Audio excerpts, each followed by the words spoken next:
E aí, gente, beleza? A gente está aqui hoje para poder falar sobre o sábado, né? O que tem o sábado, né? Na sexta-feira, Jesus foi crucificado, no domingo ele ressuscitou, mas o que a gente tem no sábado, Vitor? Sábado a gente tem, ao meu ver, o dia que o cristianismo não existia, de fato, porque o centro do cristianismo estava morto e os discípulos não acreditavam que ele ia ressuscitar, pelo menos até vê-lo, né? E é um momento, assim, extremamente sombrio, porque é um momento sem esperança. É. O que tu acha, Davi? O que tu acha do sábado? Tu acha que quem foi o primeiro a esmurecer no sábado? Tu acha que... Qual era a filosofia? O que o pessoal estava pensando no sábado? Cara, eu acho que tem muito a ver com esperança mesmo. É a desesperança de, na verdade, assim, existia uma expectativa de alguma obra que estava acontecendo e a única coisa que fazia essa obra fazer sentido não existia mais a priori. Então, significa acima de tudo desesperança. É muito isso que o Vitor falou, eu acho. Também acho. É desacreditar, não ter, a incerteza de que de tudo que foi falado, de tudo que foi feito, de que a obra vai ser realmente completa e com a desesperança, a tristeza, né? Acho que a gente nem apresentou esse episódio direito, né? Então, gente, hoje a gente vai falar sobre o sábado, né? O sábado, geralmente, como a gente acabou de falar aqui agora, é um dia de esperança, porque, na verdade, a gente estava com... Desesperança, é verdade. E que a gente vê o sábado, tipo, lendo o texto em segundos, porque não tem basicamente nada sobre o sábado. É verdade. O que eu ia falar é o seguinte, que o sábado, na verdade, é o dia que a gente precisou ter fé, né? Porque na sexta-feira ele estava lá, no domingo ele ressuscitou. A gente viu, sacou? Os discípulos tiveram uma prova do que a gente tem hoje em dia. Eles precisavam crer sem ver, sabe? E na sexta e no domingo eles não tinham isso. Eles viram ele ressurreto e viram ele vivo, né? Se despedindo, orando pelos discípulos e tudo mais. Mas no sábado o pessoal precisou ter uma fé da gente, né? Do século XXI que eles não tiveram. Spoiler, né? Spoiler, eles não tiveram essa fé. Exatamente, né? E assim, o que eu acho mais louco pra mim é o seguinte, né? Eu acho que é muito interessante falar isso agora na perspectiva de 2000 anos depois. Mas, cara, se eles tivessem fé ou não, independente do que eles fizessem, né? Inclusive se eles descansassem, como o sábado do descanso. Isso pra mim é um simbolismo muito do descanso, bizarro, mas a gente chega nele depois. Tá ligado? Se eles descansassem, seria um sinal de mais fé do que o que eles fizeram, tá ligado? Porque se eles descansassem, eles iam pensar assim, amanhã Jesus vai ressuscitar e eu vou descansar. Eu gosto do sábado porque, assim, se você for parar pra olhar a composição da história, acho que eu até vou falar um tempinho um pouco maior, mas deixa eu só construir essa linha de raciocínio. Corte. Corte, prepara aí, produção. Imagina o seguinte, imagina que você tá... Vamos voltar para quinta-feira, o episódio que saiu há 2 dias atrás, quando a gente estava conversando sobre a ceia. Imagina você estar numa ceia com... Imagina que o Davi é o cara aqui que vai ser morto e vai ressuscitar. A gente está aqui hoje, gravando esse podcast, por exemplo. Comparando, a gente está fazendo a ceia aqui juntos. E no intervalo de 24 horas, o Davi é preso, ele é condenado, ele é morto da forma mais brutal possível. E aí você chega ao sábado, depois lá no final da sexta-feira, você chega ao sábado tentando conceber tudo o que aconteceu, porque há pouco mais de um dia ele estava vivo com você como se fosse qualquer outro dia, como se fosse um momento normal. E assim, se fosse, mal comparando, se fosse um acidente, se ele tivesse sido atropelado, eu não sei o que tinha naquela época, se Jesus podia ser atropelado por um cavalo, não sei, mas... sei lá, era pra ser um alívio uma cômico, fera, mas... pode ser uma fera. Ele fosse atacado por uma fera, alguma coisa assim, não que fosse mais ok, mas pelo menos é mais compreensível o evento. Agora, ele foi preso sem ter cometido crime nenhum, ele foi condenado a uma parada que, tipo, quem era condenado era criminoso sério, né, casca grossa. Uhum. Imagina a concepção dos discípulos no sábado, que eles ainda nem conseguiram conceber o que aconteceu direito, porque, cara, como assim? Ele estava aqui ao meu lado na sexta-feira e como é que isso, na quinta-feira, como é que isso tudo aconteceu e agora ele está morto? Ele não estava só por estar, né? Ele estava ainda sendo ativo. Tipo, eles viram ele realizar coisas e aí, do nada, é como se todas as esperanças que eu depositei vendo tudo aquilo durante aquele tempo acabasse. Porque acho que pra gente que não entende, né? Não, acho que eles também não, com certeza não entendiam. A morte era o que poderia parar Jesus, né?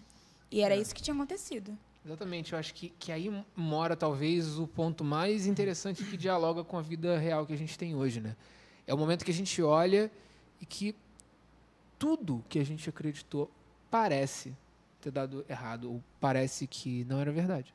Eu acho que quando a gente chega nessa parte aí, cara, a gente, trazendo para os dias atuais, vai chegar muito naquele lance de que Deus te falou alguma parada, Deus te prometeu alguma coisa, Deus te deu algum sonho, e a parada ainda não cumpriu, sabe? Acho que Enquanto não só não cumpriu, ela literalmente ficou de cabeça para baixo. Isso essa parte que eu ia chegar, tá ligado? Foi mal. Tu começa a desconfiar de que, na verdade, aquele sonho não era de Deus, ou que aquela palavra não era de Deus pro seu coração, de alguma forma, sabe? E você começa, de alguma forma, pensar que, na verdade, foi uma impressão sua, de que Deus, na verdade, não tá, não tá ligando para você, Deus não falou com você, foi a sua cabeça, foi a fonte das vozes do além que falou com você, tá ligado? De alguma forma. E eu acho que esse sábado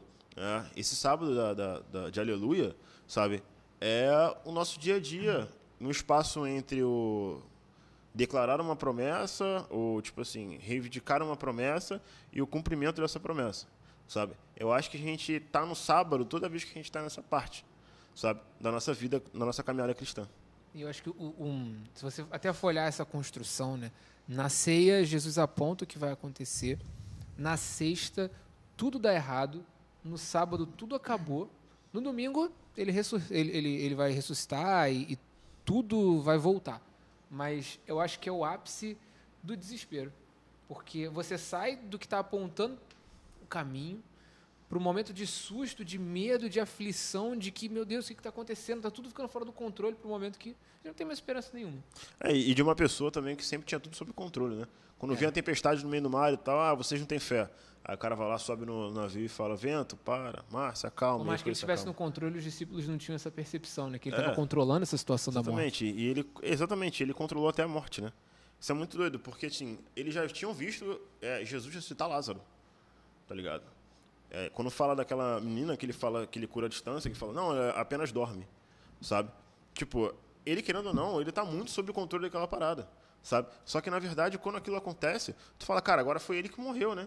Tipo, que poder que vai ressuscitar ele? Como a gente chegou a falar A gente falou no outro. Quem ressuscita agora, o ressuscitador, né? Né? Sabe? Que poder, tipo assim, ativa o poder. Sabe? O que o poder primário pode fazer sobre isso? Até porque todos os profetas do passado que ressuscitaram alguém, como a gente falou, quando morreram, ninguém trouxe eles de volta. E eu acho também o seguinte, eu acho que todos os discípulos e tal, os caras conheciam muito bem a história dos profetas, né? E, assim, todos esses profetas, tipo, os profetas menores principalmente, eles eram rejeitados, né, pelo povo. Então, assim, Jesus, ele ia entrar na galeria de mais um desse aí. Porque a galera rejeitou como profeta, porque começou a ficar maluco no final, porque ele fez a ceia no final, ele falou que ia voltar e tal. Ele ia entrar nessa galeriazinha de maluco, entendeu? Dos outros profetas, sei lá, de Miqueias e Amós, essa galera que era descredibilizada, entendeu? Vocês querem falar alguma coisa? De certa forma também, eu acho que, estou pensando aqui, essa desconfiança, esse desespero, essa desesperança que os discípulos possivelmente tiveram também tem a ver com não confiar na palavra que Jesus disse, né? Porque ele meio que deu o caminho das pedras para eles, por mais que fosse uma parada bem pesada de acontecer, ele meio que falou, gente, vai estar tudo sob controle, vai acontecer isso, mas eu acho que esse canal de comunicação entre os discípulos e Jesus não estava tão legal assim quanto a gente muitas vezes imagina, porque eles de certa forma desconfiaram do que Jesus falou, porque entre 1000 aspas não era para eles terem ficado tão assim, porque afinal Jesus tinha dito que ia ressuscitar, mas ressuscitar é um bagulho bem sinistro, então é um pouco pesado. Só que é aquilo, sempre vai ter a ver, e isso se aplica diretamente na nossa vida e na vida de qualquer pessoa que estiver ouvindo aqui, esse momento nosso do ócio, de momento de que a gente se vê descrente do que está acontecendo, o poder das circunstâncias, né, diante da gente, de fazer a gente desacreditar, tem muito a ver com não crer que essas circunstâncias foram mencionadas por Jesus lá atrás, que iam acontecer, mas que ele venceria. Então, a gente também teria que ter essa confiança de que também venceria junto com ele. Então, de certa forma, isso aponta também para, claro que é bem complicado você acreditar que um cara ia ressuscitar, mas de certa forma Jesus tinha já falado com eles sobre isso e já tinha demonstrado muitas vezes o seu poder em vários milagres, né? Então fica esse dilema também de tipo assim, era uma parada absurda, mas ao mesmo tempo Jesus falou que ia cumprir, entendeu?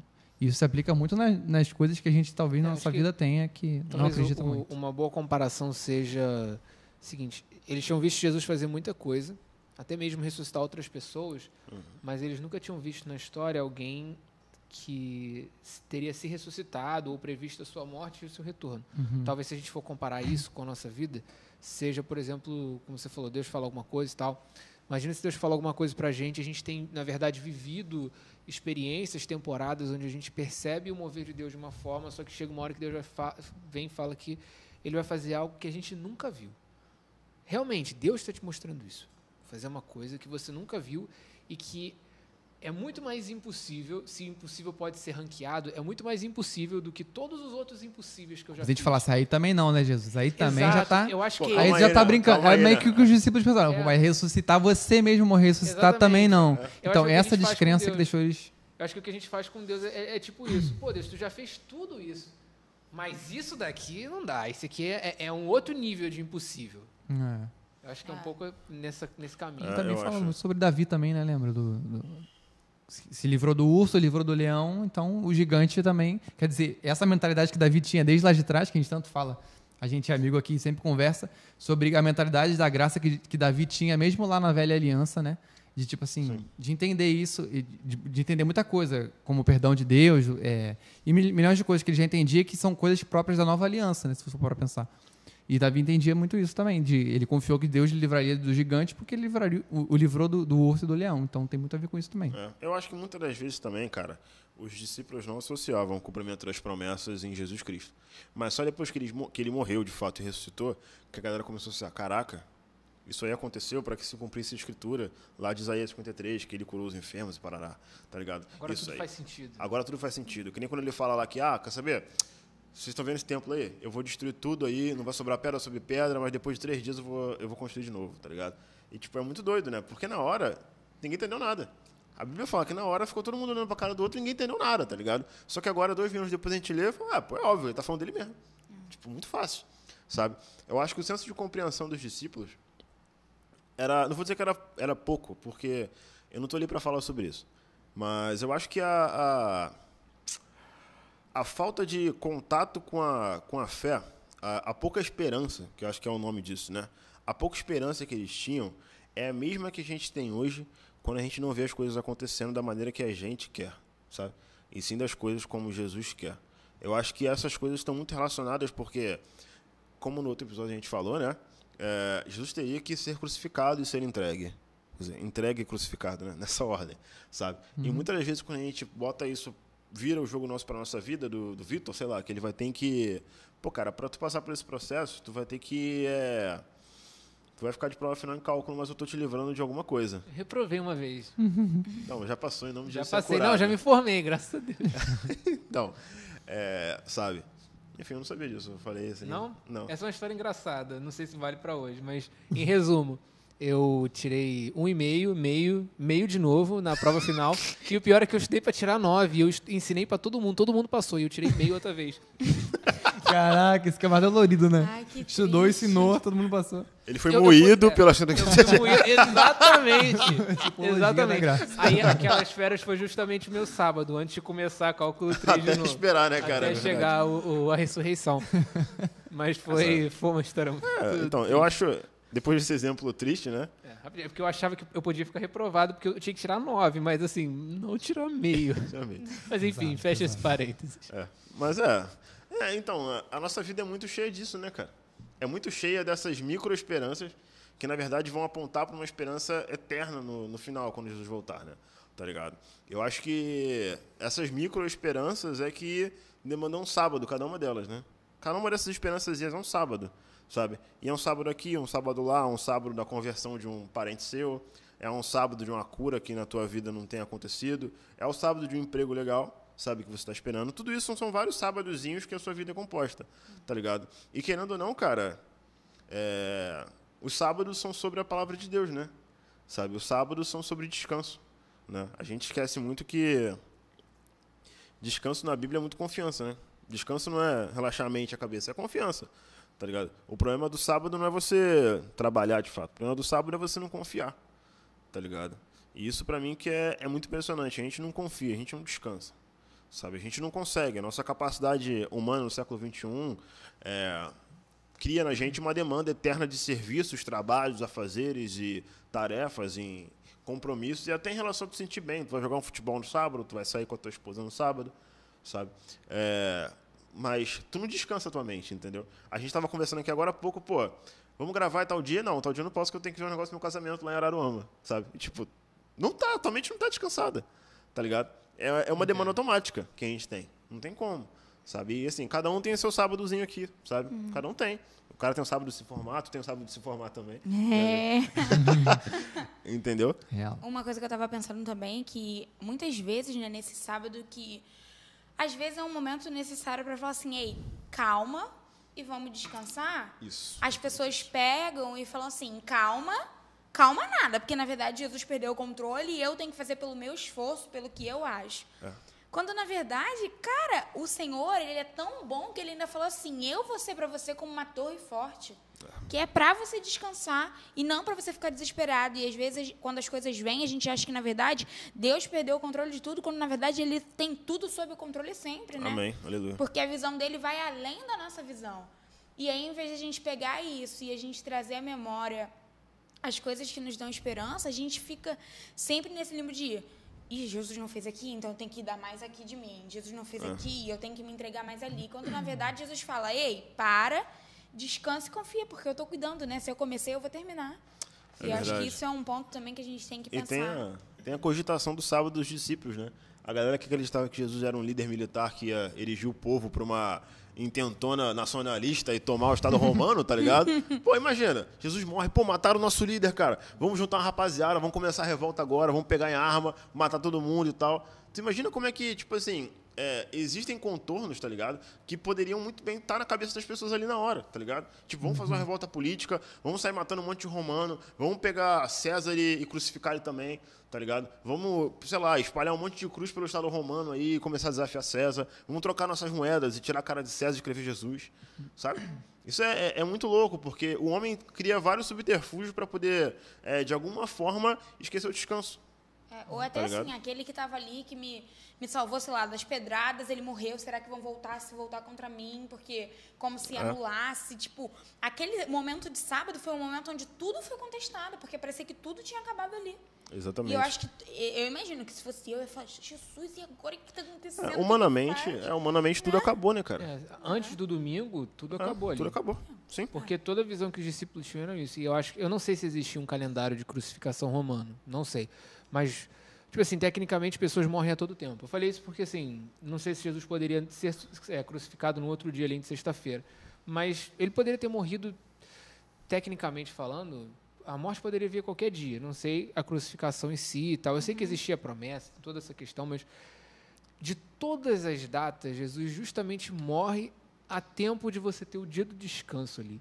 Eu acho que é isso que eu quis dizer, né? Não foi em nenhum outro dia. Foi justamente no momento onde você poderia chegar no dia do descanso, dia onde Deus te pede para parar e refletir. Não era para você começar a trabalhar em cima de uma hipótese sobre o que você pode fazer para resolver a situação do Messias morto.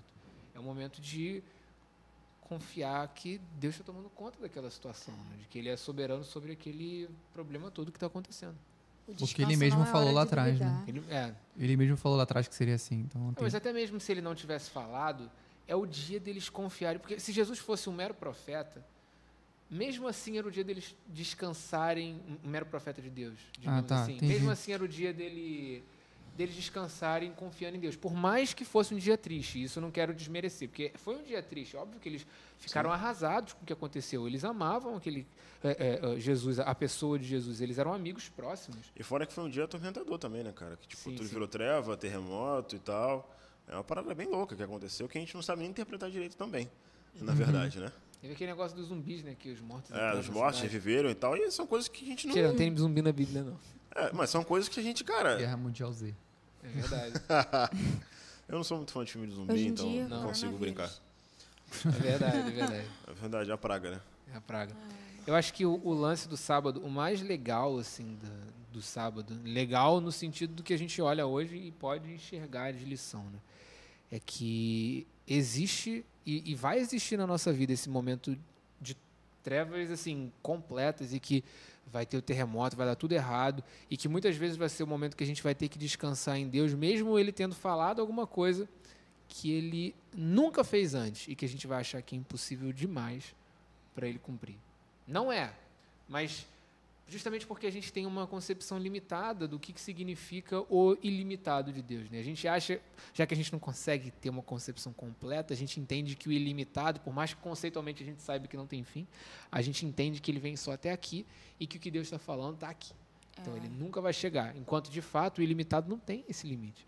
E conforme a gente vai crescendo e descansando, confiando, a gente vai começando a entender que Deus está sempre além da nossa capacidade de entender o que Ele é capaz de fazer. E é louco porque a gente, pensando nisso, né? Da mesma forma que Jesus falou, né, para os discípulos o que ia acontecer, Jesus também disse assim para a gente: no mundo tereis aflições, mas tem de bom ânimo, pois eu venci o mundo. E aí, quantas vezes nesse momento, ao invés de falar, eu vou descansar, tendo bom ânimo, né, a gente fica desesperado. E ele diz isso antes dele morrer, né? É interessante. Acho legal, até Deus também, cara. Quando Deus termina de criar o mundo, ele viu que é bom. Ele admira a criação toda dele, tá ligado? E descansa, tá ligado? Acho que é estranho falar isso, mas a gente tem que assumir essa postura de Deus, tá ligado? Quando a gente chegar na hora do nosso sábado, tá ligado?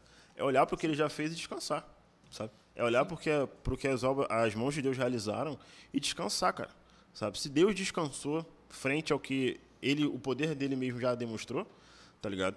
Por que a gente vai se manter ativo?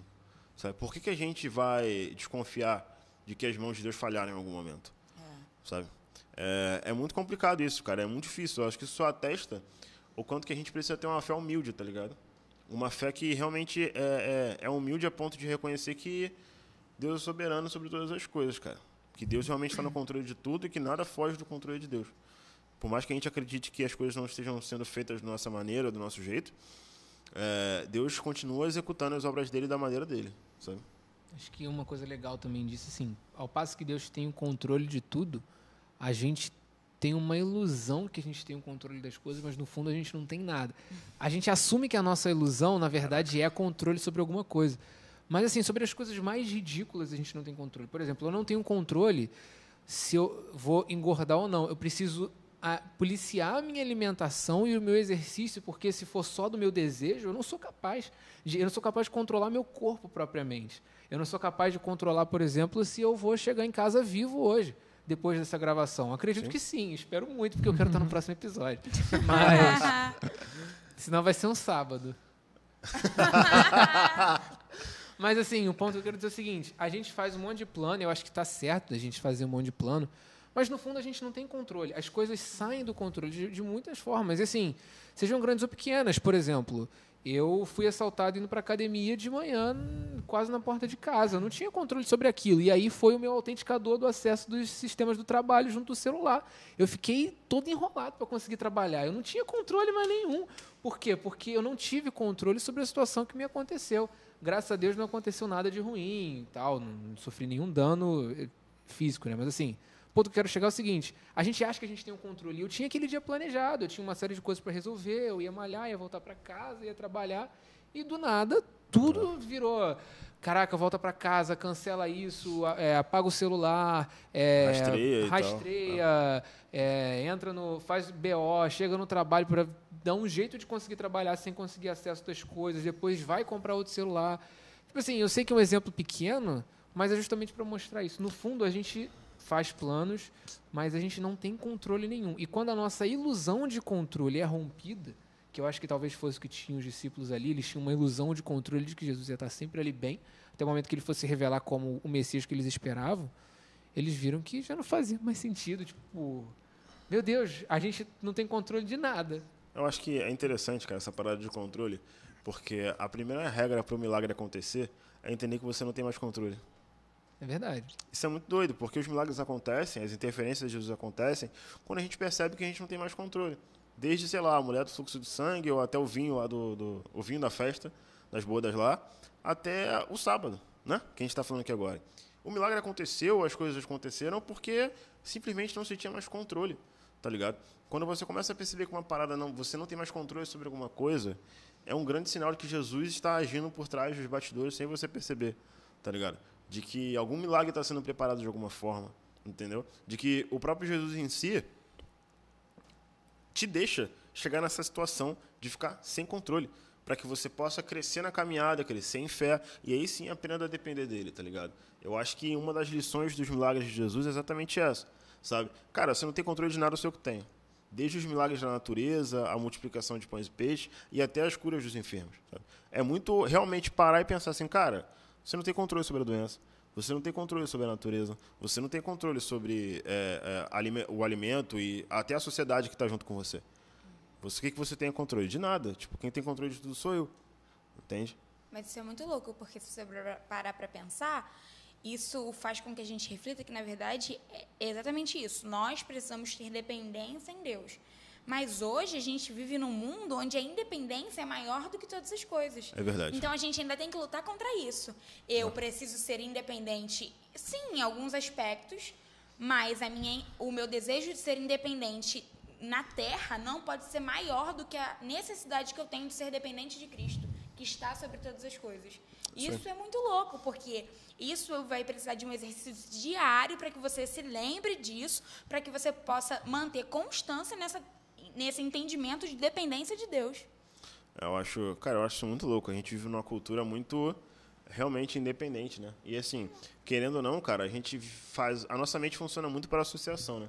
Se eu sou independente na minha vida relacional, se eu sou independente na minha vida profissional, sou independente na minha vida, sei lá, qualquer outro tipo de vida que você possa ter, eu não sei explicar, né? Na minha saúde, por exemplo. Então, eu vou ser independente na minha religião, tá ligado? Eu vou ser independente do meu relacionamento com Deus, eu vou ser independente em todas as coisas. As pessoas, elas acham que são autossuficientes, né? Frente à filosofia que o mundo prega hoje em dia. E isso é extremamente complicado, cara. E, na verdade, vários pensamentos modernos são subproduto desse senso de independência, né? Isso é real. Sei. Vai falando aí que eu quero só pegar meu celular, que eu quero anotar um negócio para deixar uma reflexão Vai no final. Vai rolando aí. Faz parte. Mas, cara, sei lá, eu acho que o sábado é um dia de muita reflexão. Reflexão, até tristeza também, de alguma forma. Porque a gente se enxerga ali, né, cara? A gente se enxerga no sábado, né? Nos sofrimentos ali também. E como sociedade, se a gente for pegar e colocar, expandir para o que a gente está passando agora, a gente está passando um grande sábado, né, de certa forma, com toda essa pandemia, com todas essas restrições, com tudo que tem acontecido na igreja também, né? Os impactos que isso tem tido a nível logístico, a nível de esfriamento espiritual, a nível de distanciamento de pessoas, né, de falta de comunhão. E, de certa forma, para muita gente, é um grande sábado que a gente está passando, é um grande momento de desespero, exatamente como foi naquele momento ali dos seguidores de Cristo. É um momento de incerteza do futuro, é um momento onde a gente não sabe se o que foi falado vai valer tanto assim, porque olha só como é a barreira que você falou, né, é tão grande. Será que vai... Dessa aqui a gente se livra? Será que dessa aqui... Porque realmente, de todo lado, as informações que a gente recebe faz a gente só alimentar esse sentimento dentro de nós, né? Então, eu acho que... Não sei se vocês têm alguma coisa para falar sobre isso, mas como sociedade, eu acho que a gente, nessa pandemia, tem passado por um grande sábado, assim, né? A gente pegou emprestado essa palavra sábado para colocar com esse momento... Sábado, né? A gente não sabe que horas o sábado vai acabar. Não sabe, e parece cara. que ele nunca vai acabar, porque para os discípulos, Jesus tinha morrido, ele não ia voltar, então aquele sábado era a realidade definitiva. A gente está num sábado como igreja, né? Também, né? Ele prometeu que ia voltar, ele ainda não voltou, eu acho. Também, Esperamos. Esperamos que ele ainda não tenha voltado até esse episódio ser... Misericórdia. Até esse episódio pro... Pesadíssimo. Pesadíssimo. Essa parte tá pesando.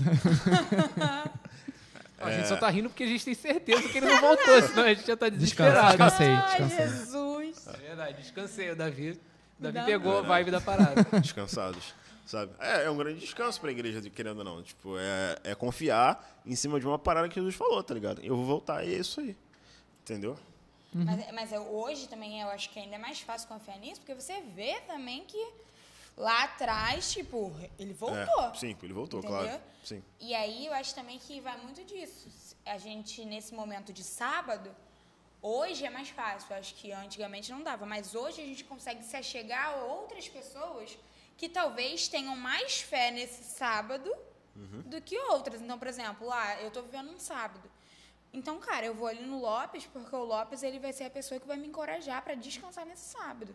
Sim. E eu acho que tem isso também, a gente usar desse sábado hoje, que a gente consegue olhar com olhos diferentes do que o do passado e a gente tentar realmente fortalecer uns aos outros em fé para que a gente possa aguentar o sábado, né? Porque eu acho que nós precisamos uns dos outros, Sim. né? Esse é um fato. Sim.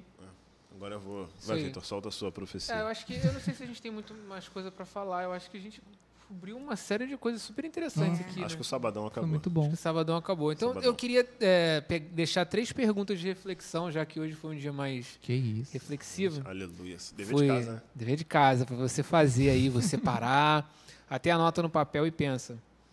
Vamos lá, primeira pergunta. O que precisa acontecer para você render a sua ilusão de controle para o controle real de Deus sobre as coisas? Amém. Segunda pergunta. Você tem descansado na confiança de que Deus tem tomado conta da sua vida mesmo nos sábados? E a terceira, pegando um gancho no que a Mayara acabou de falar, você tem um círculo de pessoas que podem te fortalecer no seu sábado? Eu acho que essas 3 perguntas valem aí de... Pesado demais. Uma reflexão que pode mudar a nossa forma de enxergar a vida e o mundo. Eu acho que eu não vou nem dormir hoje. Vai ficar pensando, vai ficar acordado até sábado. Mas hoje também a nossa certeza é de que o sábado vai passar. Exatamente. Jesus. Exatamente. Acho que o sábado tá E acabando. o domingo vem com refrigério. Exatamente. Se você quiser saber o que acontece no domingo, assiste o episódio de amanhã. Que vai ser bom demais. Vai ser bom demais. Isso aí. Eu vou reprisar aqui as perguntas e a gente, só para ficar bem gravada aí na cabeça de todo mundo que está assistindo. O que precisa acontecer para você render sua ilusão de controle para o controle real de Deus sobre todas as coisas? Você tem descansado na confiança de que Deus tem tomado conta efetivamente dos seus sábados? E você tem um círculo de pessoas que podem te fortalecer no seu sábado? Pensa, reflete e... Ative as notificações. Curte aqui, manda essa pergunta para os seus inimigos também. Isso aí. Tudo Tchau, tem que ter os gente. inimigos. Tem que ter inimigos, né? Bom sábado. Valeu, né, galera. gente? Bom sábado. Até amanhã. Até amanhã. Descansem. Descanse, isso aí.